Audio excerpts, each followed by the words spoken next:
Imagine living your life after 50 and feeling energized and excited about your future. Welcome to the Women in the Middle podcast, the podcast for women who are ready to figure out what they want and create the life they deserve. Here's your host and master certified life coach, Susie Rosenstein.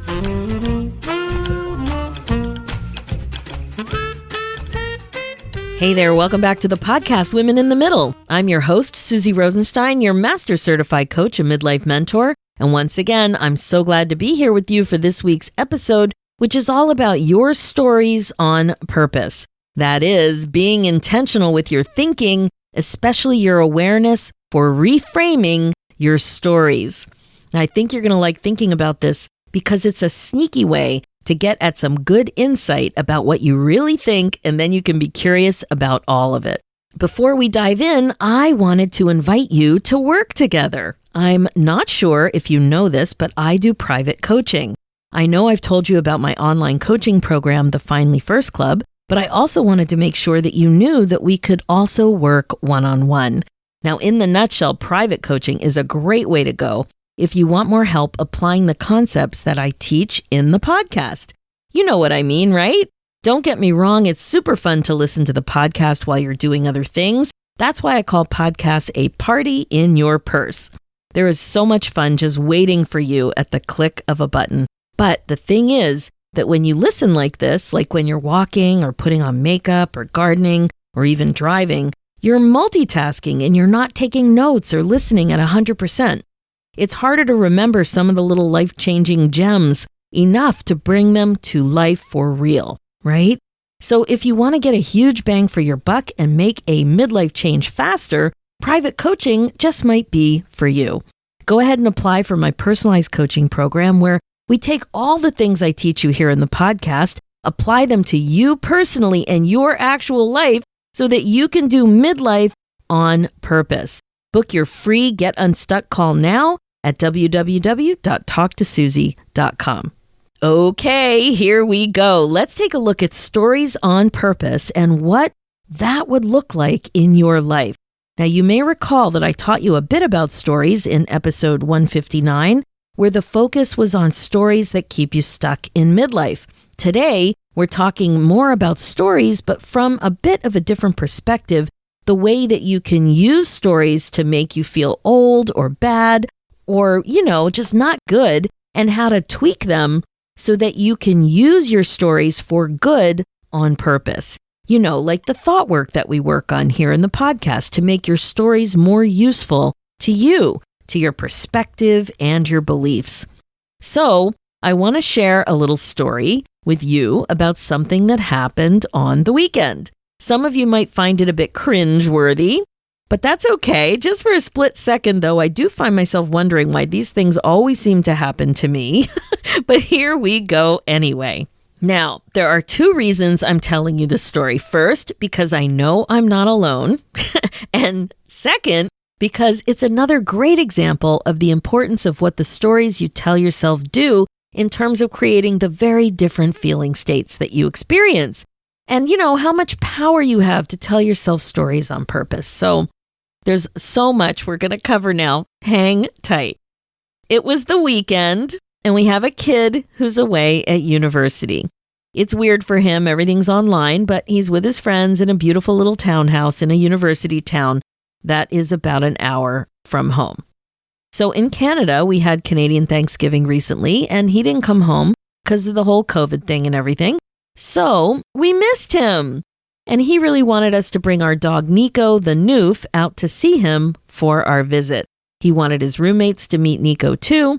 The weather was great. It was a crisp fall day. I was super psyched. So my husband and I packed up the van. We loaded up masks and portable water, dog treats for Nico, and a nice fresh mug of coffee for me. It was such a nice day. When you're driving on this kind of a perfect day, it was just cool outside, but not cold. It was sunny, but not too sunny. The leaves were changing. The drive was just gorgeous. So we got to his place. His roommates all greeted us in masks and loved getting to know Nico, the Noof, who demonstrated his wide array of crowd-pleasing tricks, including balancing a little treat on his nose, flipping it up, and then catching it in a big slobbery gulp. Fun times were had by all. Now, I'm also an alumna of his university, and I felt very familiar with campus, obviously. I was pretty excited about taking a nice walk in the university Arboretum. Like I said, the weather was glorious. I just had on a pretty scarf and a leather jacket. One of my favorite leather jackets. First time this season I pulled it out. I've had it forever. Pretty scarf, just felt so comfortable. The leaves were changing colors.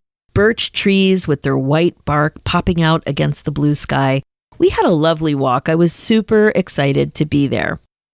I wondered out loud to my husband and 21-year-old son. I'm probably going to have to go to the bathroom at some point after the coffee and all. That's what I was thinking. We started our walk and passed a sign that said all the buildings and washrooms were closed because of COVID. Uh-oh. It was a big arboretum, like a huge park. And I told you, I went there in the 80s. I remembered that there was some kind of a building where we used to visit. It was like a nature center. There used to be rescued animals there or animals that were injured.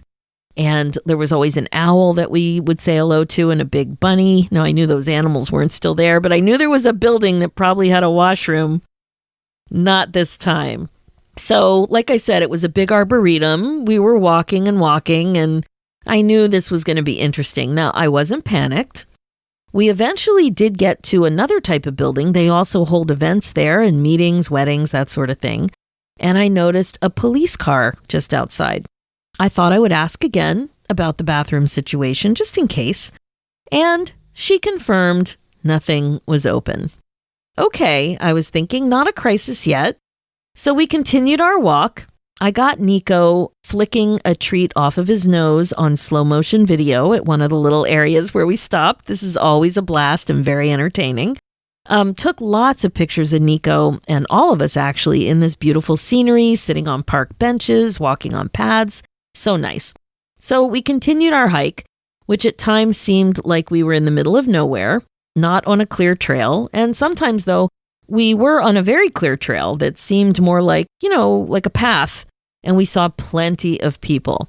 Now, of course, I was noticing the people factor. I knew I may have to find a tree and take care of business or risk spending some time, in wet pants. Now, I still wasn't worried except for one thought. Like nothing was really bad yet, but I did have one thought, and it was about urgency. You know how you start thinking about something like this, and then all of a sudden it feels urgent?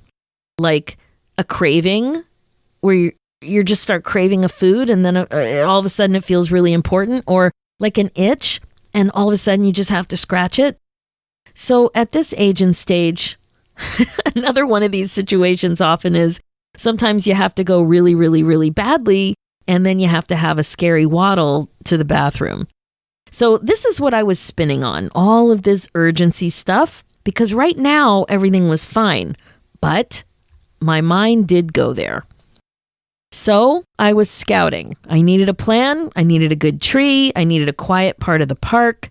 Again, nothing too terrible just yet, but it was after 1 and we had left at 10:30 in the morning. So we continued our walk. My dog peed on everything. I was so jealous. All of a sudden, it seemed like there were people everywhere.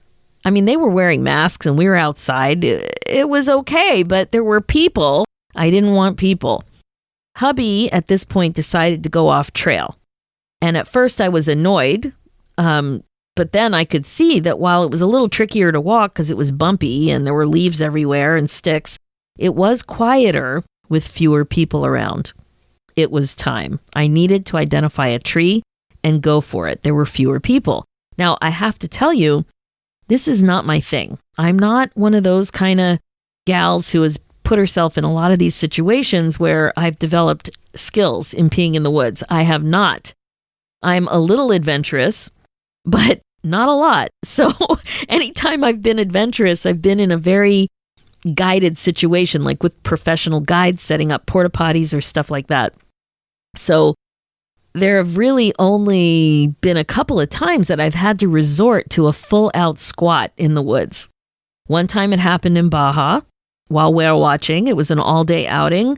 We were on a 20-foot wooden skiff. There were 8 of us, and we were there like all day in the ocean looking at whales. So we did have to pull over to an island at some point and do that. It happened a couple of times during the 6-day whitewater rafting trip in the Grand Canyon that I did about 8 or 10 years ago. But again, there were guides. They set up porta potties. Now, in the middle of the night, you did have to pee in a cup right next to your cot because, first of all, the Colorado River was right there. It was pitch black in the middle of the canyon. Also, there were scorpions and some scary things. You didn't want to go too far in the middle of the night, that's for sure. So there was that situation. And then last year it happened in a park on a walk, much like this, but none of my sons were there, but I was caught off guard and it happened. So it's kind of embarrassing to share, but I know that this may have happened to you too.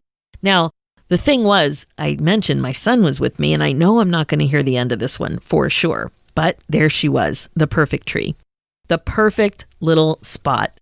I quickly went over, I surveyed the situation, and now I was running out of time. I had to make a quick decision and get to work. So I crouched down in a deep and perfect squat. No toppling. I was completely steady. All was good. And thank God for this tree. But it did seem to take forever. About midstream, I wondered to myself, I hope I don't end up peeing in my pants. I'm not an expert at this whole peeing in the woods thing. I'm really not sure of the aerodynamics and physics of this whole situation. I'm having this whole mind drama and questions while I'm in full squat, hiding behind this tree. You know what? It was too late, and I just had to keep going. I felt such relief. Okay, time to stand up. So I pulled up my yoga pants, and I was thinking, well, if it feels dry, then it's all good. And thankfully, everything felt dry. Even bigger relief until I looked down. Now, I'm not exactly sure how this happened. I really don't know. The bottom of my pants were not dry. Oh my God, I needed to assess this situation quickly. Yup, one pant leg from the knee down was wet.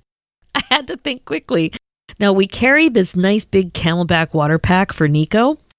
You know, the kind that cyclists carry on their backs, and it has a long tube. Perfect, I thought. It's like a hose. So I had to divulge what happened to the guys. And obviously, there was laughter. I wanted to use the water from the Camelback to hose off, basically. Right? I wanted my kid to hose off my leg. So I took off my shoe and sock and asked my son to do the deed. Now, my pant leg was soaking wet, but I felt amazing at my quick thinking solution. All the problems were solved. I took care of business behind the tree. I took care of business with my wet pant leg. And I took care of myself, managing everything quickly, chick-chack. I continued to have a beautiful day with my family. What happened next, you might be wondering, though, right? Well, my pant leg dried during the rest of our walk, and then we went to lunch. We got some takeout. I bought my kids some groceries, and we had a lovely day. So you see where I'm going with this story? There are a lot of ways to think about what happened. One way to look at it paints a very negative spin on aging. I'm so old that I peed on my pants on a walk with my family. Or, it's bad enough that I had to pee outside, but I peed on my pants as well. Or even this one, oh my God, I peed on my pants in front of my kid. Think about how you might feel if you thought about it like this. Maybe old, sad, down, forlorn, pathetic, pitiful, even unlucky. But my friend, I have to tell you, I didn't feel any of these emotions. Genuinely, I felt relieved, happy, pumped up, smart, lucky, victorious, I would say triumphant. So what do you think I was thinking that created those emotions? I can tell you with 100% certainty that it wasn't that I was old and pathetic. No, it was, look at me in this glorious flexible squat. And I'm a freaking badass to have figured out what to do in a situation like this. I'm just saying. And also, I am so relieved that I didn't pee my pants. Now, just to be clear, I peed on my pants, but I didn't pee my pants, okay? There's a difference. But what I really want you to see is the difference in these stories. How do you tell your stories about things that you consider being related to aging? How do you talk about your memory, for example, and forgetting things? Or those beautiful laugh lines on your face? Or even your birthday and how old you are? Or what about your kids moving out? Or even how long you've been at your job? Do you feel bad after you talk about these things? If so, you have to check yourself. You're telling yourself and perhaps everyone else a story that's creating negative feelings for you. Is that what you mean to do? Are you telling that story on purpose? Or is that story on autopilot and you're not even sure what the answers to these questions are? What story would you have told about peeing on your pant leg after a glorious squat that saved the day so that you could continue enjoying every minute with your family? Interesting, right? As your midlife coach, I want you to really think about the way you tell stories about aging because they can really bring you down. And it's all optional. Some of your thinking isn't intentional, so get to the bottom of what is really going on up there. Notice how your stories, that is your thoughts, make you feel. And then ask yourself if you like your reasons for thinking that way and telling those stories. If you haven't given it much thought and you've just been on autopilot, you may want to switch things up and tell a different story to you, your friends, your family, your coworkers, everybody. And that's how it is with so much of life. We just say stuff. But now you know I've given you the secret. What you say matters. The stories you tell matter. Because what you say is based on what you think. And what you think creates the way you feel. That's on you. Even though it seems like it's other people and things that are creating how you're feeling, it's really on you. Your thoughts create your feelings. It can be so empowering to know this. Your stories count. And you have more power than you think when you tell your stories on purpose. All right, that's it for today. As you know, my focus as a midlife coach is to help you waste less time spinning and feeling stuck about aging, about empty nest, about relationships, your career, about being more compassionate toward yourself, about all of it. It's time to get excited about your life again. Being the queen of your brain domain really is the best way to be. For show notes and links, head over to www.coachwithsusie.com. To get your hands on my free guide, 9 Secrets to Get Unstuck in Your 50s, go to www.susierosenstein.com/9 secrets. And if you're ready to get some coaching yourself, you can become a first lady. Join my new midlife membership, the Finally First Club. It's an upbeat virtual community for midlife women just like you who want to stop feeling stuck and confused and finally start making the changes that you want in your next chapter. The clarity, courage, and connection you're looking for is only one click away. So join us there now. We are waiting for you. Head over to www.IamFinallyFirst.com. Let's do this, ladies. It's time for you to put yourself first, one thought at a time. Thanks so much for listening, and I'll talk to you next week.